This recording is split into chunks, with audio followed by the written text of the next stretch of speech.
आज पढ़ रहे हैं अध्याय 7 मध्य प्रदेश सामान्य ज्ञान। चलिए हम स्टार्ट करते हैं। अब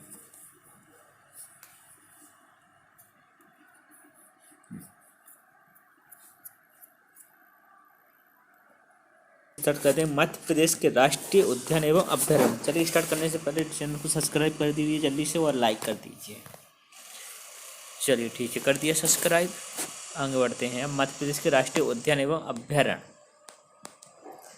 प्रदेश में कुल 11 राष्ट्रीय उद्यान हैं एवं 24 वन अभ्यारण्य हैं, जबकि एक राष्ट्रीय उद्यान और 5 वन अभ्यारण्य प्रस्तावित हैं। प्रदेश के राष्ट्रीय उद्यान एवं अभ्यारण्य के अंतर्गत कुल क्षेत्रफल 10.99 हजार वर्ग किलोमीटर है। मध्य प्रदेश में 1974 से वन्य जीव संरक्षण अधिनियम लागू है। राष्ट्रीय उद्यान, इनकी स्थापना वन्य जीवों को प्राकृतिक क्षेत्र में सुरक्षित आवास उपलब्ध कराने के उद्देश्य से की जाती है। ऐसे आरक्षित क्षेत्र होते हैं जिनमें सभी प्रकार की मानवीय गतिविधियां प्रतिबंधित होती हैं। भारत का पहला राष्ट्रीय उद्यान 1936 में स्थापित हेली नेशनल पार्क था, जिसे अब जिम कॉर्बेट उत्तराखंड के नाम से जाना जाता है। सबसे पहले कौन सा था अपना राष्ट्रीय उद्यान? था हेली नेशनल राष्ट्रीय उद्यान, जिसकी स्थापना 1936 में हुई थी और अब इसको जिम कॉर्बेट के नाम से जाना जाता है, जो कि उत्तराखंड में है। वन्य जीव अभ्यारण्य, यह से संरक्षित क्षेत्र होते हैं। ये संरक्षित क्षेत्र होते हैं जहां वन्य जीवों को प्राकृतिक एवं सुरक्षित वातावरण में रखा जाता है और इनमें मानव गतिविधियों को सीमित रूप से अनुमति दी जाती है। और जबकि राष्ट्रीय उद्यान में सभी प्रकार की मानव गतिविधियां प्रतिबंधित होती हैं। भारत का पहला वन्य जीव अभ्यारण्य मिथ्यानामा वन्य जीव अभ्यारण्य था, जो 1887 में सिक्किम में स्थापित किया गया था। बाघ आकलन रिपोर्ट 2018 के अनुसार मध्य प्रदेश में बाघों की संख्या 526 है, जो देश में सर्वाधिक है। और इस प्रकार मध्य प्रदेश को टाइगर स्टेट का दर्जा पुनः प्राप्त हो गया है। और दूसरे स्थान पर कर्नाटक, जो 524 बाघ, तथा तीसरे स्थान पर उत्तराखंड, जो कि 442 बाघ हैं। अब है राष्ट्रीय उद्यान कान्हा-किसली राष्ट्रीय उद्यान, जो कि कहाँ पे? मंडला में है। कान्हा-किसली राष्ट्रीय उद्यान मंडला जिले के अंतर्गत आता हुआ मध्य प्रदेश का सबसे बड़ा राष्ट्रीय उद्यान है, जो कि लगभग 940 वर्ग किलोमीटर में फैला हुआ है। यह मध्य प्रदेश का पहला राष्ट्रीय उद्यान है और इसे सन 1932 में अभ्यारण्य, 1952 में अभ्यारण्य तथा 1955 में नेशनल पार्क बनाया गया है। इसकी स्थापना कब हुई थी? जो 1932 में। और नेशनल पार्क कब बनाया गया था? इसको 1955 में। कान्हा-किसली राष्ट्रीय उद्यान मध्य प्रदेश का प्रथम राष्ट्रीय उद्यान और जिसे 1974 प्रोजेक्ट टाइगर में शामिल किया गया है। और अपना ये राष्ट्रीय उद्यान है जिसके लाने प्रोजेक्ट टाइगर में शामिल किया गया था। वो कितना है? 1974 में। ठीक है, देखिए नेक्स्ट। इस राष्ट्रीय उद्यान में बेडरी प्रजाति का भरसिंगा पाया जाता है, जो भारत के केवल इसी राष्ट्रीय उद्यान में है। जो उसकी तस्वीर बनाई है, देख लो, ये बरसिंगा है। यह मार्च 2017 में भारत का पहला ऐसा टाइगर रिजर्व बना जिसे आधिकारिक रूप से एक शुभांकर जारी किया, जिसका नाम फूरसिंह है और यह एक बरसिंगा है। ये बरसिंगा का नाम क्या है? फूरसिंह।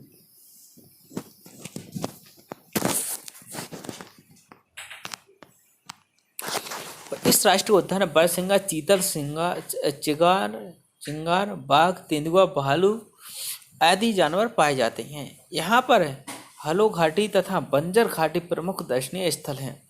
इस राष्ट्रीय उद्यान में अमेरिका की नेशनल पार्क सर्विस की सहायता से पार्क इंटरप्रिजेंटेशन योजना चल रही है।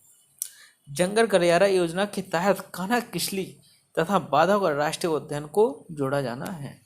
पेंच राष्ट्रीय उद्यान सिवनी है, जो कि छिंदवाड़ा और सिवनी दोनों में आता है। यह सिवनी छिंदवाड़ा जिले तथा महाराष्ट्र के कुछ हिस्सों में फैला हुआ है।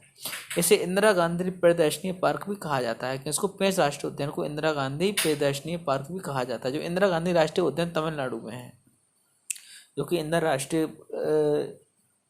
राष्ट्रीय उद्यान है, वो कहाँ पे है? तमिलनाडु में है। इसका क्षेत्रफल लगभग 243 वर्ग किलोमीटर है।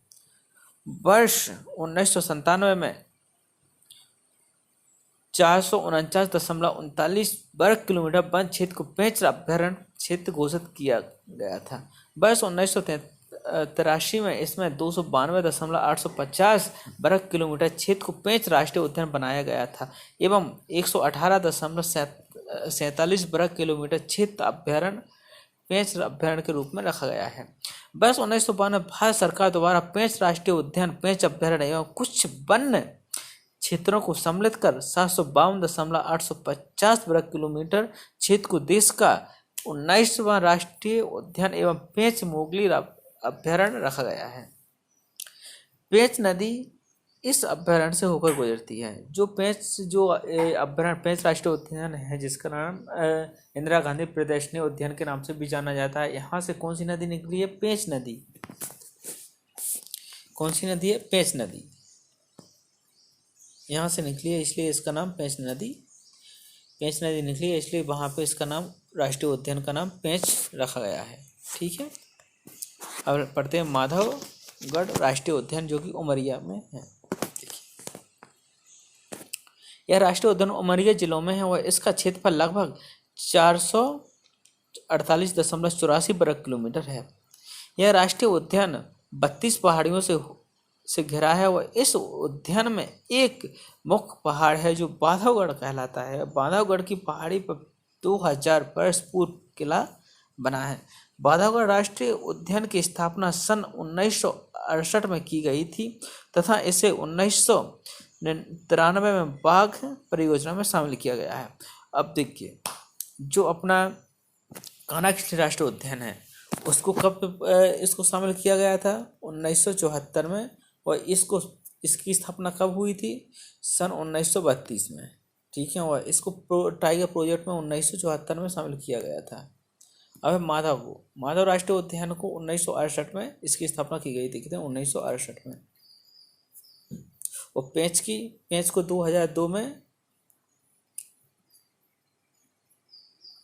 पेंच राष्ट्रीय उद्यान को 2002 में पेंच उद्यान के रूप में शामिल किया गया था और इसकी स्थापना हुई थी 1974 में।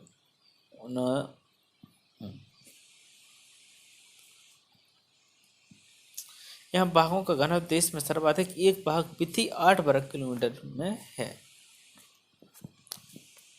ये देख लीजिए इसका मैप। मध्य प्रदेश के राष्ट्रीय उद्यान एवं अभ्यारण्य, यह उत्तर प्रदेश, राजस्थान, गुजरात, छत्तीसगढ़ और महाराष्ट्र। नेशनल पार्क, जहाँ ये ग्रीन है वहाँ पर क्या है? नेशनल पार्क हैं, जो टाइगर रिजर्व भी है वहाँ पर। कूनो राष्ट्रीय उद्यान में शेर भी पाए जाते हैं। कौन? कूनो राष्ट्रीय उद्यान में। जो रेड कलर के हैं वहाँ पर क्या है? अभ्यारण्य है। देखिए नेशनल पार्क कहाँ कहाँ पे है। माधव पार्क है, पालपुर कूनो नेशनल पार्क शिवपुर में है, ग्वालियर के अंतर्गत है। माधव पार्क शिवपुरी में है। पन्ना नेशनल पार्क एवं बायोस्फीयर रिजर्व, वहाँ पे भी टाइगर हैं। Sanjay national park Sidhi, other national park Umaria, fossil national park Dindori, Satpura Van Vihar Bhopal, Satpura national park Hoshangabad, Kanha Kisli national park Panna. Pench राष्ट्रीय उद्यान है, मतलब पेंच राष्ट्रीय उद्यान है लेकिन नेशनल पार्क के रूप में इसको जाना जाता है, जो कि पेंच नदी पे बना हुआ है। बायोस्फीयर रिजर्व भी देखिए यहाँ पे है। असनाकर बायोस्फीयर है, पन्ना में भी है।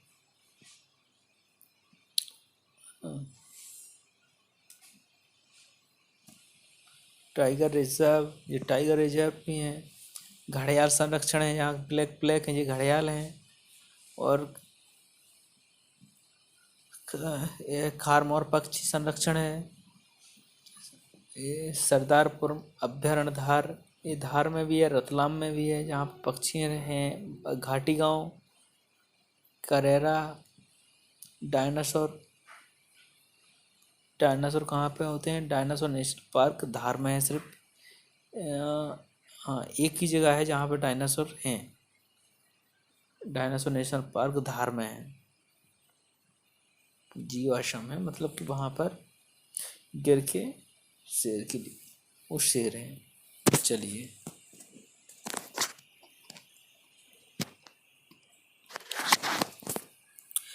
पूर्व बांधवगढ़ के चारों ओर फैले जंगल का रख रखाव रीवा के महाराजा के शिकार गाह के रूप में किया जाता था।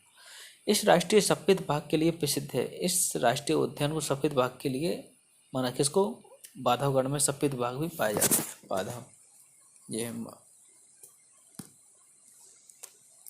बांधवगढ़ जो है, उसके लाने सफेद बाघ के लिए नाम से भी जाना जाता है। वहाँ पर सफेद बाघ भी पाए जाते हैं। पन्ना राष्ट्रीय उद्यान मध्य प्रदेश के बुंदेलखंड क्षेत्र के पन्ना एवं छतरपुर में फैला हुआ है, जो पन्ना नेशनल पार्क है। इसका क्षेत्रफल लगभग 543 वर्ग किलोमीटर है और इस राष्ट्रीय उद्यान की स्थापना 1981 में हुई थी तथा इसे 1994 में बाघ परियोजना में शामिल किया गया है। केन नदी किस राष्ट्रीय उद्यान के बीच से होकर गुजरती है? मतलब जो केन नदी है वो इसी राष्ट्रीय उद्यान से निकलती है। कौन से? पन्ना राष्ट्रीय उद्यान से केन नदी। पन्ना राष्ट्रीय उद्यान प्रदेश का एकमात्र रेप्टाइल पार्क है और जहां घड़ियाल मगरमच्छ अधिक प्राकृतिक आवास है। रेप्टाइल किसको बोला जाता है? घड़ियालों के लिए, मगरमच्छ को। इस राष्ट्रीय उद्यान में जंगली भैंसों की संख्या सर्वाधिक है। पन्ना राष्ट्रीय उद्यान को 2011 में जैव मंडल रिजर्व घोषित किया गया है। पन्ना राष्ट्रीय उद्यान को विश्व वन्यजीव कोष WWF में भी सहायता प्राप्त हो रही है। अब है संजय राष्ट्रीय उद्यान सीधी। यह मध्य प्रदेश के सीधी जिले में है। इस राष्ट्रीय उद्यान का अधिकांश हिस्सा छत्तीसगढ़ राज्य में चला गया है और पूर्व में इसका नाम डुबरी था और इसका क्षेत्रफल लगभग 467 वर्ग किलोमीटर दूर। इसका नाम पहले क्या था? डुबरी, लेकिन अब इसका नाम क्या रख दिया? संजय राष्ट्रीय उद्यान, जो कि कहाँ पे है? सीधी में है। यह राष्ट्रीय उद्यान 1981 में स्थापित किया गया था और भारत सरकार द्वारा 2008 में इसको प्रोजेक्ट टाइगर में शामिल किया गया है। सतपुड़ा राष्ट्रीय उद्यान होशंगाबाद। यह होशंगाबाद जिले में लगभग 528 वर्ग किलोमीटर क्षेत्र में फैला हुआ है और यह सन 1983 में स्थापित किया गया था। इसे 1999 और 2000 में प्रोजेक्ट टाइगर में शामिल किया गया। प्रदेश की सबसे ऊंची चोटी धूपगढ़ यहीं स्थित है। कहाँ पर है? ये होशंगाबाद में है, धूपगढ़।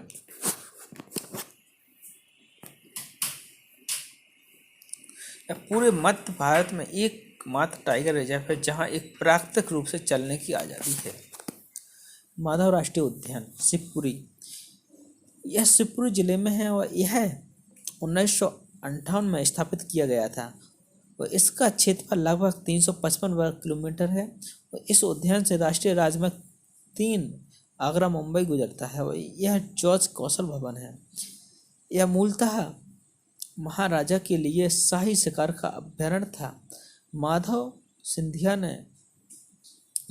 सिंधिया ने वर्ष 1918 में मनिहार नदी पर बांधों का निर्माण करते हुए साख्या सागर और माधव तालाब का निर्माण कराया था।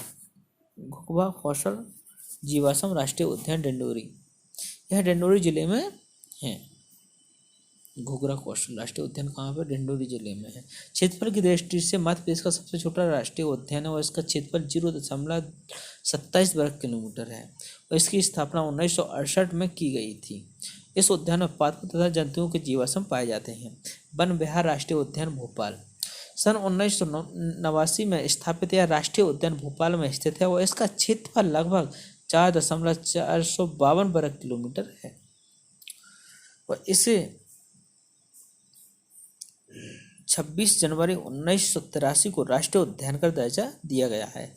यह 3-in-1 राष्ट्रीय उद्यान नेशनल पार्क के साथ साथ एक चिड़ियाघर, जू तथा जंगली जानवरों का रेस्क्यू सेंटर, बचाव केंद्र भी है। इसके बीच में स्नेक पार्क सर्प उद्यान भी स्थित है। यह प्रदेश का एकमात्र ऐसा चिड़ियाघर भी है जिसकी देखरेख वन विभाग करता है। अन्य चिड़ियाघरों इंदौर एवं जबलपुर का प्रबंधन स्थानीय नगर निगम करते हैं। डायनासोर जीवाश्म राष्ट्रीय उद्यान धार। यह धार जिले में 2010 में स्थापित किया गया था और इसका क्षेत्रफल लगभग 0.897 है। यह क्षेत्र वर्ष 2011 में डायनासोर जीवाश्म राष्ट्रीय उद्यान बाघ के रूप में अधिसूचित किया गया है। यहाँ 6.5 करोड़ वर्ष पुराने डायनासोर के जीवाश्म अंडे हैं। कूनो पालपुर राष्ट्रीय उद्यान श्रीपुर, यह मध्य प्रदेश के शिवपुर में स्थित है और जिसकी स्थापना 1981 में अभयारण्य के रूप में की गई थी। 2018 में इसे राष्ट्रीय उद्यान का दर्जा प्रदान किया गया और इसका कुल क्षेत्रफल 413 वर्ग किलोमीटर है। गुजरात के गिर अभयारण्य के एशियाटिक लायन बब्बर से लाने के लिए मध्य प्रदेश सरकार ने कूनो अभयारण्य को नेशनल पार्क घोषित किया है। इसे 2009 में चीता के पुनः स्थापन के लिए भी चिन्हित किया गया है। यह क्षेत्र शहरिया जनजाति का निवास स्थान है। कूनो नदी इस उद्यान से होकर बहती है। टाइगर सफारी मुकुंद सतना, विश्व की पहली white tiger safari Madhya Pradesh के सतना जिले के मुकुंदपुर में स्थापित की गई है। इसका औपचारिक रूप से लोकार्पण 3 अप्रैल 2016 को घोषित किया गया। ऐसे सफारी का नाम महाराजा मार्तंड सिंह जूदेव के नाम पर Maharaja Martand Singh Judev white tiger safari रखा गया है। मध्य प्रदेश प्रोजेक्ट टाइगर के अंतर्गत 6 राष्ट्रीय उद्यान है। कान्हा किसली राष्ट्रीय उद्यान जो 1974 में शामिल हुआ है। पेंच राष्ट्रीय उद्यान जो 1992 में शामिल हुआ है। बांधव राष्ट्रीय उद्यान 1993 में शामिल हुआ है। पन्ना राष्ट्रीय उद्यान 1994 में शामिल हुआ है। सतपुड़ा राष्ट्रीय उद्यान 1999-2000 में शामिल हुआ है। संजय गांधी राष्ट्रीय टाइगर रिजर्व जो डुबरी में है, जो डुबरी नाम रखा गया था उसका, जो 2008 में शामिल है। रातापानी अभयारण्य जो प्रोजेक्ट टाइगर में शामिल नहीं किया गया है रातापानी को। जैव मंडलीय आरक्षण क्षेत्र बायोस्फीयर रिजर्व, बायोस्फीयर रिजर्व एक विशिष्ट पारिस्थितिक तंत्र वनस्पति और जीवों का एक विशिष्ट वातावरण होता है जिससे सुरक्षा और पोषण की आवश्यकता होती है। मध्य प्रदेश में 3 जैव मंडलीय आरक्षित क्षेत्र हैं। मध्य प्रदेश का प्रथम जैव आरक्षित क्षेत्र पचमढ़ी 1999 है। बायोस्फीयर रिजर्व, इसकी स्थापना क्षेत्रफल, जिले और मुख्य जीव। अब देखिए पेंच पचमढ़ी जैव मंडल आरक्षित क्षेत्र है। बायोस्फीयर जैव मंडल आरक्षित पहला कौन सा पचमढ़ी है, जिसकी स्थापना मार्च 1999-2009 यूनेस्को द्वारा इसकी स्थापना की गई है और इसका क्षेत्रफल है 4991 वर्ग किलोमीटर दूर, जो कि जिले कौन कौन से बैतूल, होशंगाबाद एवं छिंदवाड़ा है। बड़ी गिलहरी और उड़ने वाली गिलहरी यहाँ पर मुख्य जानवर हैं, बड़ी गिलहरी और उड़ने वाली गिलहरी। दूसरा अमरकंटक जो अचानक मार जैव मंडल आरक्षित क्षेत्र है जो 30 मार्च को स्थापना पचमढ़ी की भी हुई थी और इसको 30 मार्च 1999, 2009 इसकी 2005 और 2012 में यूनेस्को द्वारा की गई थी और इसको क्षेत्रफल कितने है जो पचमढ़ी का है वो 4991 है और इसका 3835 वर्ग किलोमीटर है, जो कि कौन कौन से जिले हैं उसमें बैतूल, होशंगाबाद, छिंदवाड़ा थे। वो इसमें कौन है, डिंडोरी, अनूपपुर, बिलासपुर और छत्तीसगढ़ हैं। यहाँ पर मुख्य रूप से कौन कौन से जानवर पाए जाते हैं, तेंदुए, गौर और गौरैया बोलते हैं जिसका नाम, और चीतल। और पन्ना जैव मंडल आरक्षित क्षेत्र जो कि इसमें इसकी स्थापना 25 अगस्त 2011 में हुई थी, जिसका क्षेत्रफल है 2958 वर्ग किलोमीटर। और कौन कौन सा जिला है पन्ना में, पन्ना है और छतरपुर है। वो यहाँ पे चीता, चिंकारा, संभार और भालू भी पाए जाते हैं। 3 यहाँ पर जो जैव स्पीकर वो 3 हैं और जो 6 हैं राष्ट्रीय उद्यान हैं, ठीक है ना। अब देख लीजिए हैं मध्य प्रदेश के प्रमुख अभ्यारण्य। अब देखिए अभ्यारण्य कितने हैं। बगदरा सीधी जिले में है, इसका क्षेत्रफल है 4478 वर्ग किलोमीटर। यहाँ पर कौन कौन से जानवर पाए जाते हैं, काला हिरण, तेंदुआ और नीलगाय। बगदरा में नीलगाय, तेंदुआ और काला हिरण। और बोरी राष्ट्रीय अभ्यारण्य जो कि होशंगाबाद जिले में है, जिसका क्षेत्रफल है 485.71, जो है शेर, तेंदुआ और चीतल पाए जाते हैं। और फैन राष्ट्रीय अभ्यारण्य जो कि मंडला में है, जो 110.74 वर्ग किलोमीटर में फैला हुआ है। और यहाँ पर मुख्य जानवर शेर, तेंदुआ और चीतल, सांभर इसके बाद है गांधी सागर, जिसे नीलगाय के लिए प्रसिद्ध है राष्ट्रीय उद्यान, नीलगाय अभ्यारण्य के नाम से जाना जाता है, और इसको गांधी सागर अभ्यारण्य भी बोला जाता है, जो कि मंदसौर जिले में स्थित है। और इसका क्षेत्रफल है 510, जहाँ पर सौंचिड़िया काला हिरण पाया जाता है। सौंचिड़िया काला हिरण कौन कहाँ पाया जाता है? ये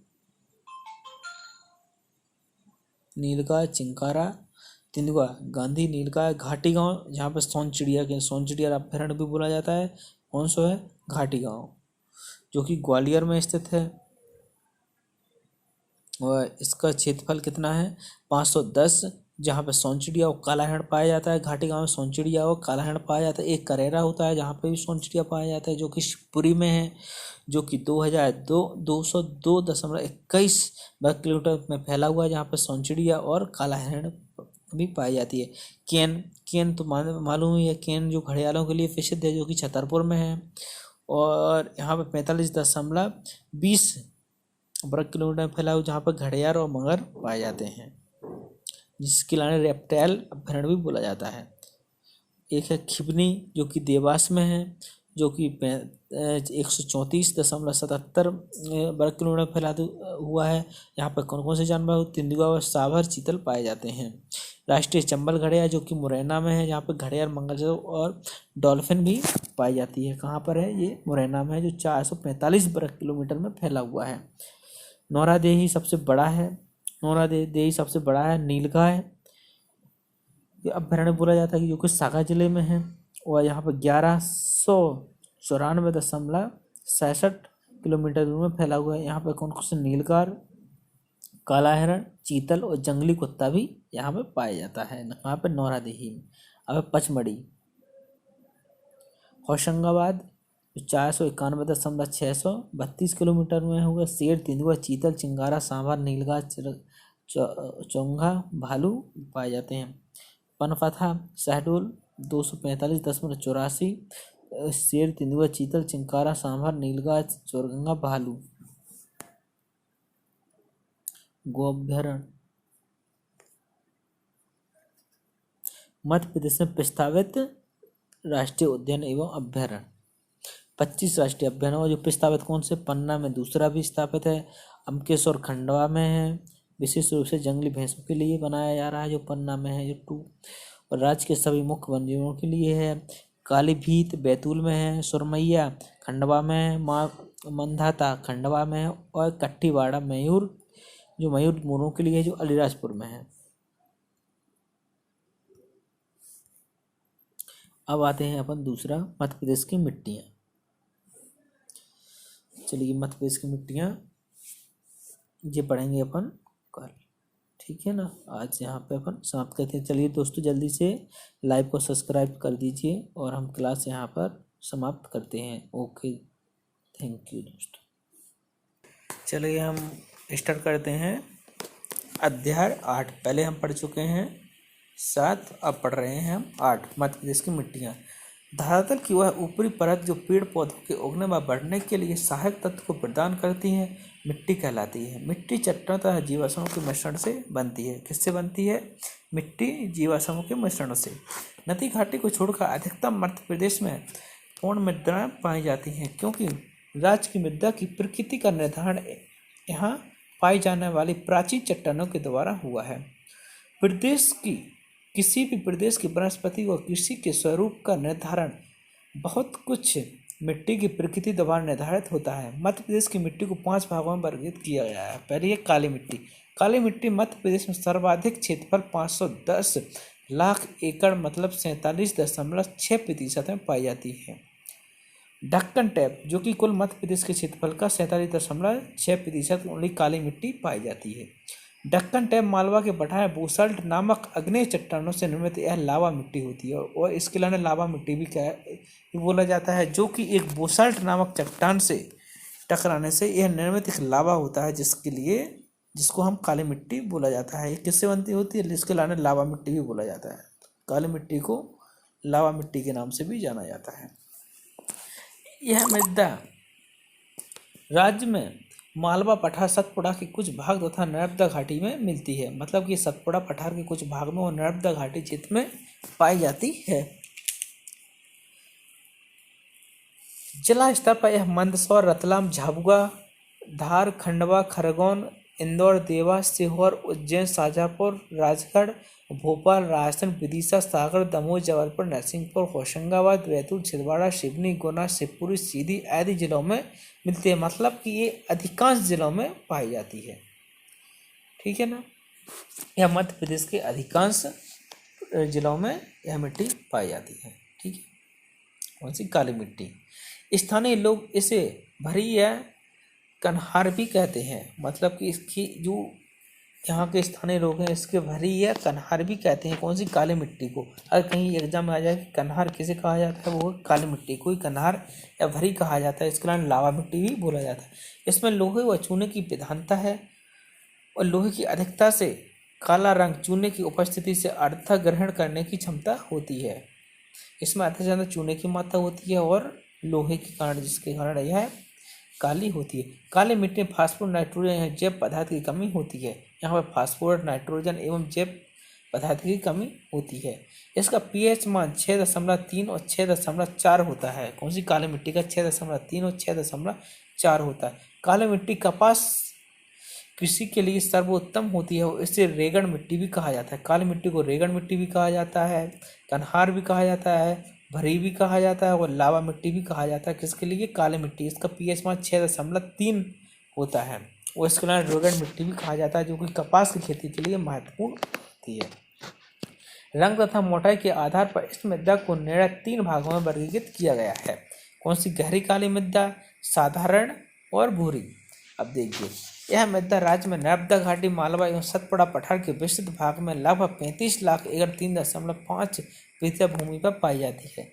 यह मृदा गेहूं, तिलहन, चना तथा ज्वार की कृषि के लिए उपयोगी है। कौन सी? गहरी काली मिट्टी। किन के लिए?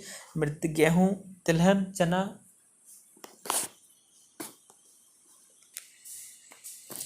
दूसरी आती है साधारण काली मृदा। मृदा यह प्रदेश के मालवा पठार, उत्तरी भाग तथा निमाड़ क्षेत्र में मिलती है।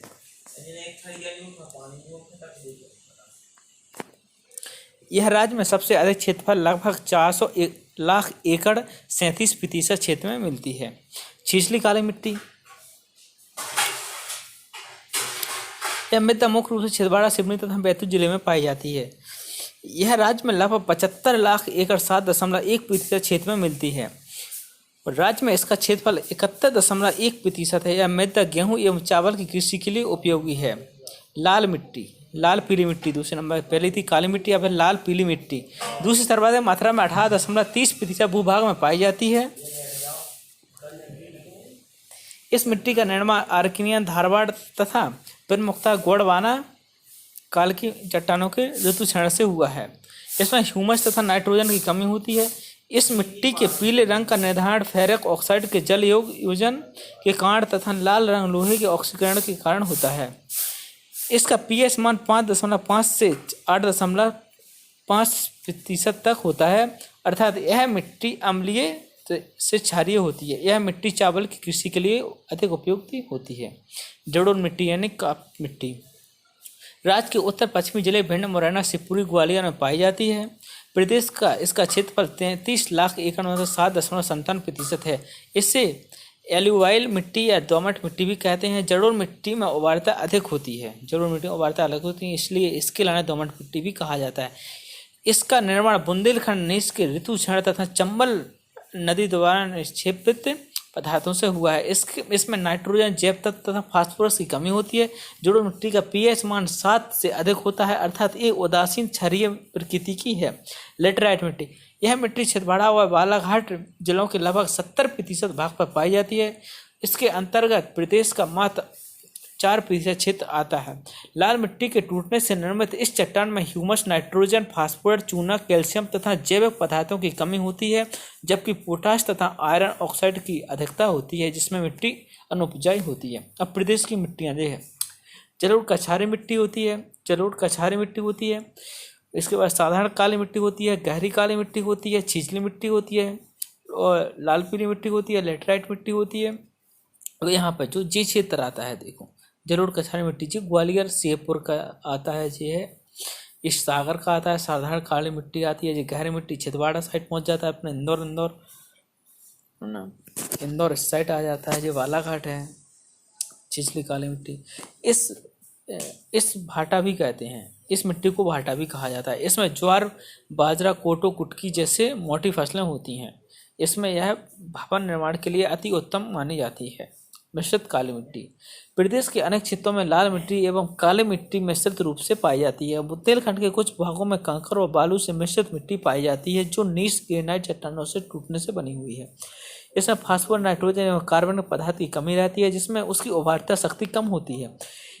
यह मिट्टी मोटे अनाजों और वनस्पति के लिए सर्वोत्तम है। अब मृदा अपरदन। मृदा अपरदन के विभिन्न कारकों द्वारा मृदा की सतह से मृदा के महीन कणों का काट करके या कट करके बहना मृदा अपरदन कहलाता है। मतलब कि जो पानी आता है, बारिश का पानी आता है, वहाँ से मृदा कट जाती है। सबसे ज़्यादा जो मृदा अपरदन होता है वो भिंड मुरैना क्षेत्र में होता है, जहाँ पे ज़्यादा मिट्टी रहती है। मृदा अपरदन को किसानों के लिए देखती हुई मृत्यु भी कहा जाता है। राज्य के अधिकतम भाग पठारी एवं पहाड़ियाँ उपयुक्त ढाल होने के कारण